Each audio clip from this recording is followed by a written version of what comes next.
Welcome back to the Football Tragics. It's Tony. I'm joined by Morty. No surprise that Chelsea dropped points. There's no Aaron. Spurs dropped points. There's no Campo. But Morty, mate, how are you doing today? Good, mate. How are you? Oh, man, it's always good. The team started off well. Both our teams came away with probably lucky results, but we'll jump into that a little bit later. But obviously, for everyone listening, Happy New Year. Welcome to 2023. But let's jump straight into it. Morty, first game, West Ham 0, Brentford 2. Talk to me about this result. That's two decent results in the last two games for Brentford. They're getting there. They're putting pressure on. What are your takeaways from this? Brentford are just doing as expected, I think, this season. I mean, barring their form start of last year, they've kind of just been the consistent. They'll win a few games here. They'll put him in close. They won't get battered. They'll be in for it for every game almost, barring maybe the top four. But yeah, I think the more disappointment is West Ham here. They've actually spent the money on the team, and they've gotten a whole lot worse for it. They're not gelling together.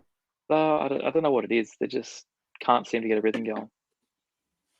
It's that David Moyes curse. That's what it is. Maybe he needs to get COVID again, go away for a little bit. They'll come back with a few results. But obviously, a big test for Brentford moving forward. They do have Liverpool tomorrow morning. So that's going to be an interesting clash to see.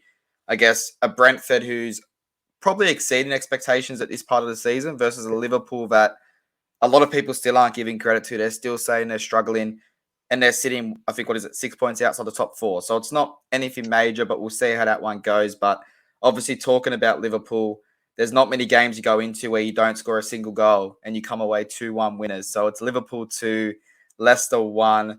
Talk to me about this match. I didn't watch this match, but I know you were up, you were watching it. You've got to win these games. So what were your thoughts on that? Well, that's it. You've got to win the games. You take what you get, and so the poor bloke, he's had an absolute stinker. But I don't know. Like, we didn't look too crash hot. I mean, we look like we created the chances. Salah missed one, Nunes misses them as usual. But I don't know. We're probably still missing that key sort of player. I mean, Henderson had an absolute stinker. Matip was not great. Yeah, just I don't know. I don't know what it is. Like, we're getting the job done. It's probably what we need to do. It's good signs that we're not firing all cylinders. We're 5 in a row now. Yeah, everyone else is dropping points around us, so we're still in with a shout. But we need to start playing some better football. Or actually, we keep playing the way we are because teams seem to just keep writing us off, and we keep grabbing these results now. So I don't know what's better. Either we really turn it on, or we just keep going on the way we're going. Well, obviously, we haven't had you on the podcast since obviously the news broke about Gakpo. So, like, obviously, you spoke about Henderson. You spoke about how he had an absolute stinker. We've spoken all year about how the Liverpool midfield struggling. So, Gakpo coming in, what does that do to Nunes? Because does Gakpo go in the striker? Does he go off the left? Does Diaz come back? How do you see this team going? And do you think there's a midfielder coming in this transfer window? Or are they just going, let's score 6 and who cares if we concede 4 because of our midfield? Um, well, I mean, I think Nunes plays off the side. He goes to left wing because arguably, if he was the left winger and doesn't have striker attached to his name, he's been a great signing. He's pretty goals, assists. He's creating chances left, right, and centre. Yes, his misses, his expected goals probably the worst in the league. Sorry, it's the best in the league, and he hasn't converted. But I mean, I don't know. When he's played off the left, he's looking dangerous. He's got that attitude where he could screw up 100 times a game, and he'll still try it again and keep trying. He's got that work ethic that Klopp loves, and I think once he's I say we're midway through the season. I can't keep saying when he finds his thing, but he's young. Maybe another off season or two at the club. Learning from Salah. No, it could turn around, or if he keeps doing the way he does and he plays at left wing, still a great signing. I mean, we won't reach the heights that we expected, but if it wasn't for a certain Man City striker, he'd still be. He wouldn't be looked as downly, so much. I think it's just everyone compares him to Haaland. It was all the talk at the start of the season. If he didn't come to the Premier League, then he wouldn't be the most amazing signing, but he wouldn't be talked down as much as I think he kind of currently is. And Gakpo, I mean, I'll reserve something like been good, if anything, but we've seen it before. We've seen players tear it up and then come across. I mean, Anthony, he's all right, but he's still not as thing. I think Bergwijn a couple of years ago with Spurs, same sort of thing. Like he's tearing it up in the league. I think Gakpo might be a bit different because he's a bigger body. He's a bit different of a player that he'll be able to bully those centre backs a bit more. But I think we'll have to wait and see. I think he probably falls into that striker role and Nunes plays off the side until Nunes gets confidence. But it's just great to see Liverpool building a depth because when Jota's back, Diaz comes back. Like we've got starting to really get some decent depth there. And the only thing I think now is just that Elliott's kind of just been shafted into the midfield. I think he's kind of not going as well. I don't know. It seems like a bit odd. I mean, if we're going to make these signings, maybe we should have let Salah go at this point. And not that I'm saying it was bad that we kept him or anything, but Elliott would look in prime for that position. Mane would have been on a reduced salary and would have more money to throw at this midfield right now. But who knows? Yeah, it's definitely an interesting one. Obviously, like you said, Nunes, he's getting in those positions. He's putting in the effort. Maybe putting in left wing. Maybe the goals go in. He doesn't miss by 2 meters wide. Maybe he shifts to left a little bit and they go in the back of the net. But obviously, like you said, your forward depth and the front line you have is probably one of the most scary depths that he's building in the Premier League. It's only, like you said, if Haaland's not there, is Nunes copping enough stick? But that's time to tell. We'll see how Gakpo goes when he does join them. He does play his first game. But moving on to my boys. Wolves 0, Manchester United 1. It was an absolute dogfight. Let's just put that out there. An absolute dogfight. Rashford gets dropped for disciplinary actions. Apparently, he missed a meeting before the game. He comes on. He scores the winner. Where do I go? Martial looked average on this game. Anthony frustrated again. Casemiro, looked brilliant. Luke Shaw, Harry Maguire's now behind another centre-back, and Luke Shaw's not even a centre-back. So that's how you go with that one. But for me, again, this game started at 11:30 on New Year's Eve Australian time. So it was either going to ruin my New Year's or it was going to make it kickstart after the fireworks. So I was happy to come away with a 1-0 win. It puts us in the top 4 after Tottenham bottle job. Tottenham are back. But Morty, what were your thoughts on this game? Wolves are not an easy team to go against, but to get a result, to get away from their home ground, is it a good 3 points? I think so. I think watching Wolves this season, any point against them is just enough because the way they've been playing is just absolute shithouse rig, to be honest. Like they're bringing everyone down to play their shit football. They're basically the new Burnley if Burnley wasn't, a thing. They're not playing as 4-4-2, but the same sort of style. They're just playing shit ball, doing whatever they got to do. Get a scrap a point, they'll bring you down, and to get a point, to get 3 points. Sorry, you've done well. I think you mentioned there, Anthony. I think he's kind of flying under the radar of just that bit of a stinker of a signing because, on the ball he's looking honestly, okay. I think it's what you said though, Morty. You've got Anthony playing right wing. He doesn't have that striker, so he's not copying the stick that Nunes is copying. So it's kind of like what you said. But yeah, go on. The stinker. Yep.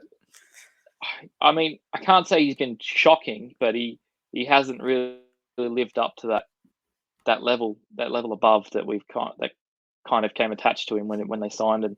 He was the big thing coming out of Ajax, but we look back on it. I don't know. There's still time to tell. He's young like Nunes. I can't say much other than the fact, United is still trying to get to grips with what they're playing, how they're doing, and yeah, Maguire's still tough that he's sitting out of the squad. I don't know where he goes from here because he didn't look that bad in the World Cup, but saying that, his back three is his home, and no one really wants to play that sort of football. So maybe Chelsea. They need some. Mate, he always looks good in the England shirt. It's when he puts the red one back on, he struggles. So who knows? Maybe his old mate Ronaldo can get him a gig over in Saudi Arabia and get him a couple $100 million a year. So we'll see how that one goes. But from one Manchester, what was that? I thought we, did you speak about Ronaldo in the last pod about his signing or? No, we didn't. Obviously, the rumors are obviously confirmed now. He has moved to Al Nassr. So I guess for him, what is that to you? Is the GOAT debate ended? Did he make the right move? What do you think? Yeah, I don't know. I think they've both got to retire. for this debate to end. I think it's still thing. You're still going to throw up his goals. Like, you can argue teams have played in all this sort of stuff. I think they've got to both retire at this point, and when it's all said and done, then. But I think it will still be a debate going on forever. Yes, one World Cup here, one there, but not so much. The only thing I want to mention is just the fact the bloke wouldn't give up his number 7 and he got sacked. No, What so did he think was so going to they've happen? actually they've come to a resolution. So he's actually now been announced that he's number 77. So they've come to a resolution. He's taken the 77. Yeah, he's probably even fired and realised, what have I done? I've lost loan all my money away for nothing. But I mean, it will be interesting. Like you said, Ronaldo is all about, I guess, the accolades where he can go. So if he was to have stayed in Europe, no one really wanted him. He's a bench player. He goes at his Saudi league. He probably scores 20, 30, 40 goals a season. He keeps boosting that. I'm going to be the top goal scorer of all time. So obviously, it's a 50-50, Sorry, mate. The guy's making millions. Yeah. Just before, I think, on the GOAT debate, I think the only thing that's going to hinder Ronaldo is just his attitude that's kind of come across the last couple of years. And I mean, I know we sit there and say you've got to have that attitude to play on, but you look at people like Thiago Silva. I mean, it's a different position, different sort of thing, but the same age. And he's recently, won the Champions League not so long ago. Well, more recent than Ronaldo, I guess. And I don't know. It's just a bit of a thing. Like if he kind of admitted to playing that backup role, gone somewhere else, done his thing, and just kind of got those goals out on the bench and coached someone else, we'd be looking at this GOAT debate very differently because it's part of that personality too. Because there's still people that Ronaldinho didn't take the game seriously, or took the piss. He could have been achieved so much better, but in reality, what he was doing, he still achieved what he did. But we only talk about that because he's retired now. At the time, it was people saying, "Get a grip, mate. You could be so much better." But I think it's just the same sort of thing, just a different attitude, I guess. 100%. And like you said, if worse comes to worse, he's living off $200 million a year. So I can't feel too sorry for the bloke having to live in Saudi Arabia. But from one Manchester to the other, Morty, it was Manchester City 1, Everton 1, dropped points for Manchester City. Haaland on the score sheet again. He's going to break this record. He's going to snap it. He'll probably do it in the next 2 or 3 weeks. But what were your thoughts on this game? Man City, they're starting to show those struggles. Everton, gritty, got the goal. What were your thoughts on it? Well, I'd just like to point out to Josh Camplin, a bit of a shout here. I said that Man City were going to struggle this season defensively. Never said anything about their attack being lackluster, just defensively. And it's kind of come into light because they've dropped more points. I don't know how many points there are, but they're a couple of wins behind Arsenal now. Arsenal are going to have to beat City this year and will win the title. So I think it's getting a bit dicey, bit worrying for the Champions League now because Pep might turn around and go, well, we're going to win the Champions League. Everything's going to be at that. But yeah, I don't know. City, it's a bit of a rough one because I don't know. They kind of, if we talk back to when Liverpool won the league, Laporte got injured. The excuse was Laporte was out. They went and signed Diaz. Well, now Diaz is kind of stinking it up. He hasn't really done. It's been like what we kind of expect. Laporte's, still in for there, and Cancelo again. Yeah, he's not the greatest defensively. I think he's kind of getting found out a bit this season. So, I don't even know if he played this game or not. I haven't watched it, but yeah, it's just the defense is not up to scratch. Neither Liverpool's, for all you haters, but yeah, I think also somewhere along the line, someone's talking about the Haaland's actually detrimental to City, but I can't see that because he was on an absolute mission to try and get 4 goals this game. He was bullying players, pushing them. He's striking a fit, but yeah, it's kind of developing that way, and yes, that record will be broken. Yeah, I mean, I kind of get that detrimental to City because obviously if Haaland was to get injured, if he was to get, who knows, Madrid might throw $1 billion at him. Who knows how they operate? But if he was to leave this squad, it does leave them quite bare up top. And if you look at the Brunos They've got a and World Cup winning the striker on the Pogbas, bench. yeah, mate.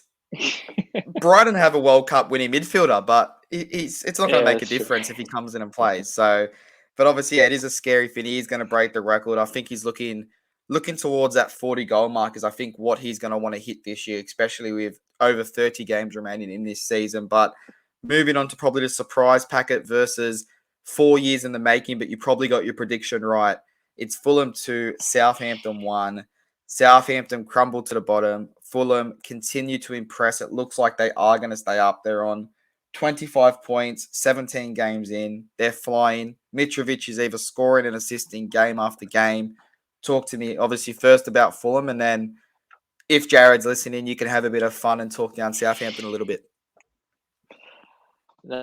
Fulham, I don't know. I think they've kind of, their previous years when they've gone, fallen straight back down. I think they've learned from that. They've gone, okay, maybe we don't need to do this. We don't need to. They've just got to take game by game, grab a point, grab 3 points, grab whatever's you're going to get that game and go with it. And they're kind of showing that because they've played some big dogs and they've come away with points here or there.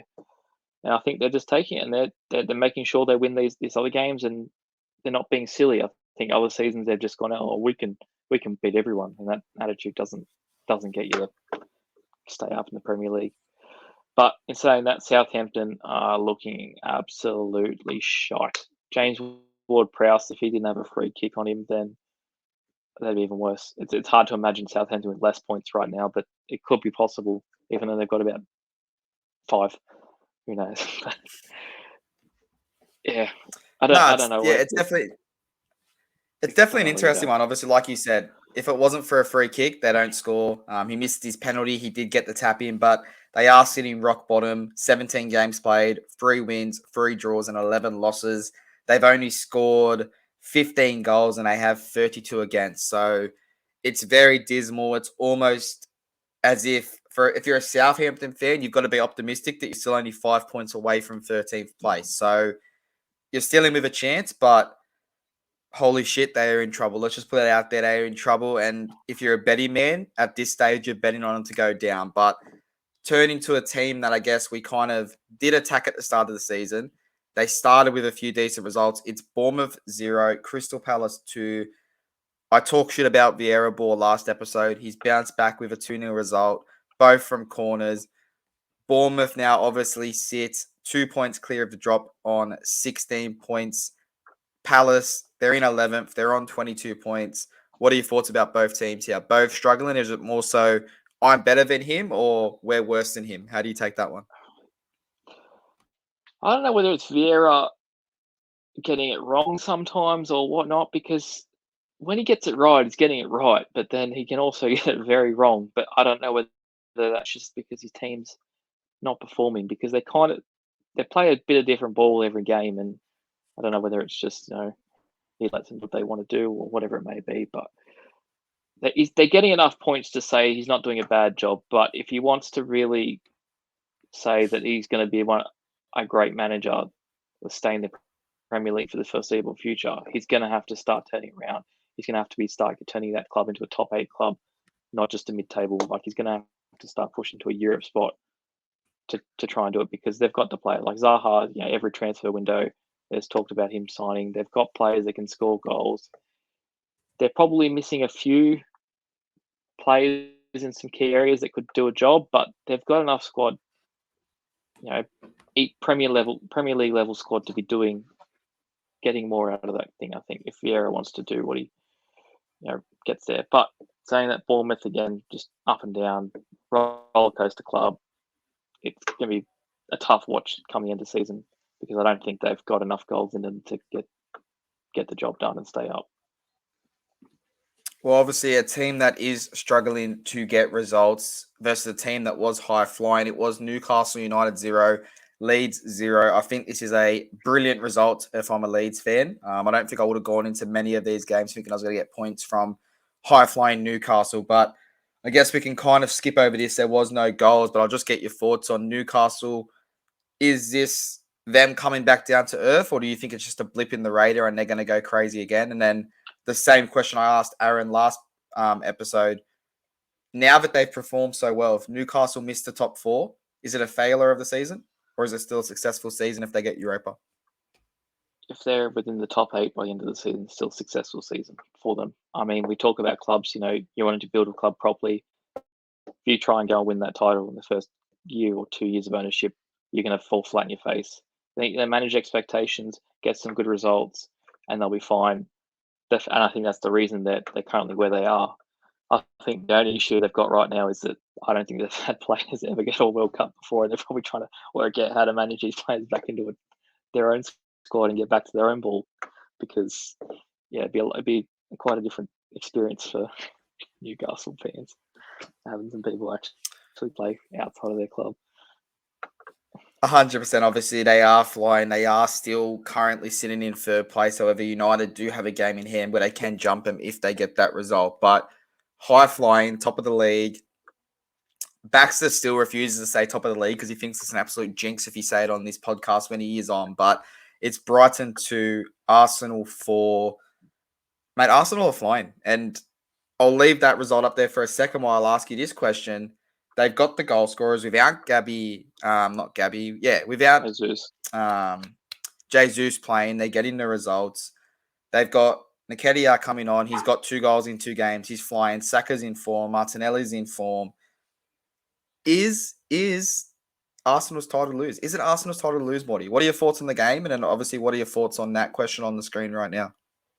I think it's still going to come down to that game when they play City. I don't know when it is, but I think if Arsenal get even a point from that game, I think it's their title to lose from then on. I even still think if City were to lose more points in the next 2 weeks, I think that's it. That's the title to lose there, because Arsenal, all the focus on that.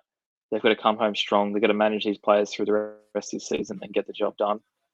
And whether that means they need to start bringing in some support in this transfer window now to do it, because if they, if City go and lose points this weekend, or this week, whatever days it is to actually play, that's it.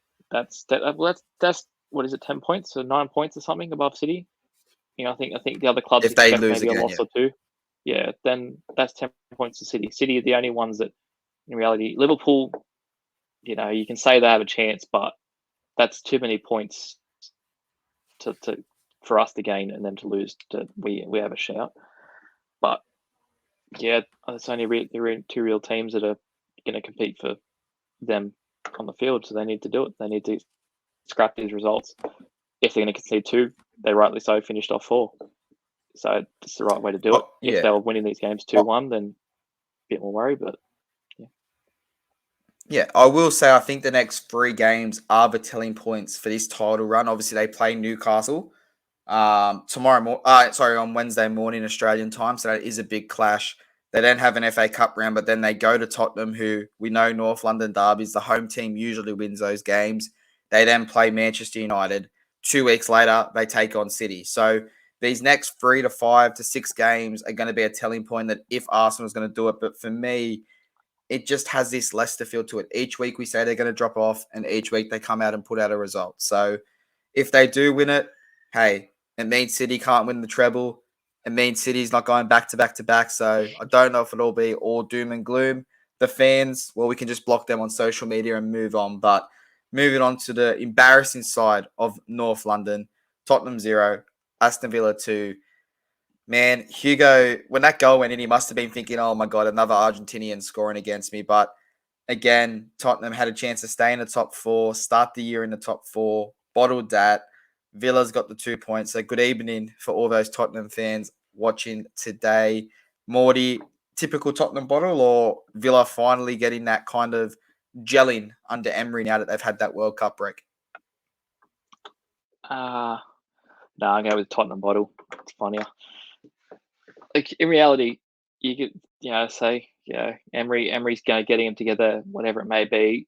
You'd expect Tottenham with that lineup to be at least scoring a goal. The fact that they are struggling to score goals means that Conte ball's not working. They've got the Premier League Golden Boot winner for the last couple of years. Sorry, not the last, but he's been up or thereabouts almost every year for the last 4 or 5 years. You got Son, who's won it a couple of times as well. His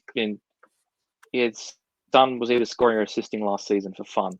He's just not the same thing. He come back from injury, whatever it may be. But you just look at this club and you go, what the hell?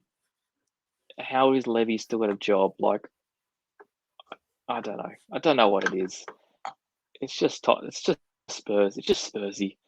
It's 100% Spursy. They cost England, and they're going to cost themselves. It's just Spursy.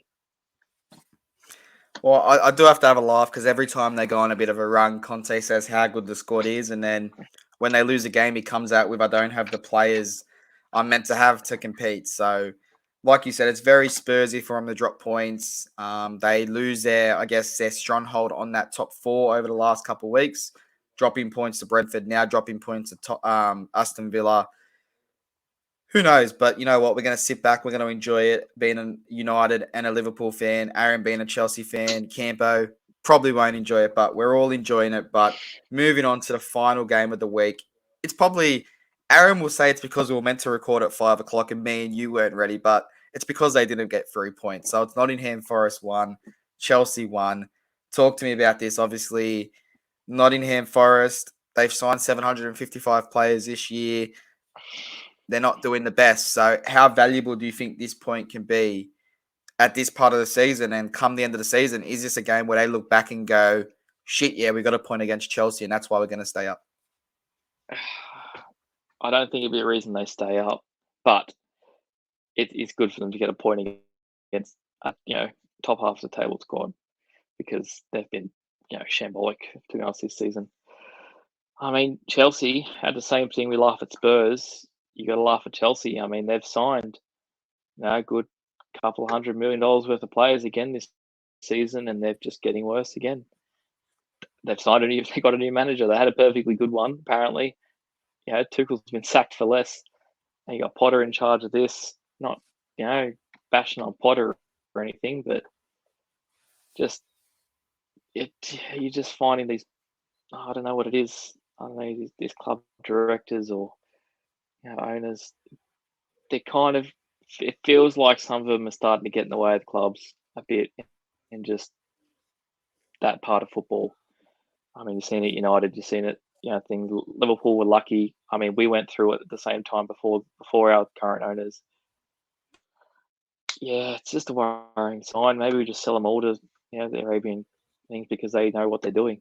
They respect. They have respect for the way the clubs want to play, and they have respect for football because these American owners, if you don't get lucky with some of them, they're just looking like, oh, we can market this player. We're going to make this much money off thing. And no, you make the club perform, that club will turn around and that club will repay in that thing, and they just don't see it like that. It's sad to see, but at the same time, it's Chelsea, who really gives a shit. It's quite funny.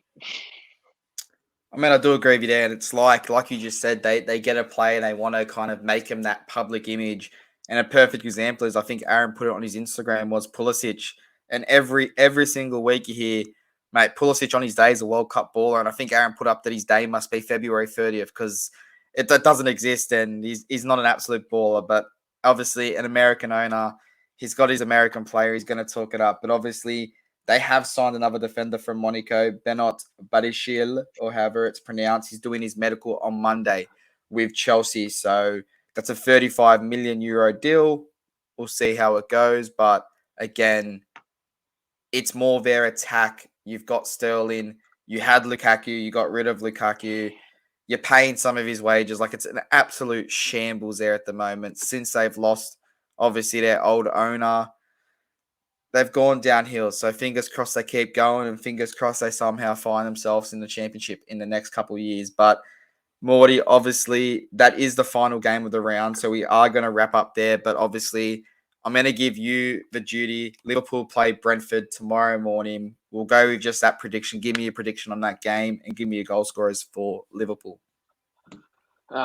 Seeing as we didn't score last game, but still won, I think we'll bag 3-1. No more clean sheets again. Still suffering, but 3-1. Well, Ivan, Tony, if you've got a bet on this game and you think it's going to happen, just send it across to us so we can kind of upgrade all our equipment and go on from there. But obviously, Morty, it's been brilliant to talk about, obviously, match day round 18. I look forward to jumping back on soon to talk about 19. But until then, mate, cheers for jumping on, and I'll talk to you soon. See you, mate.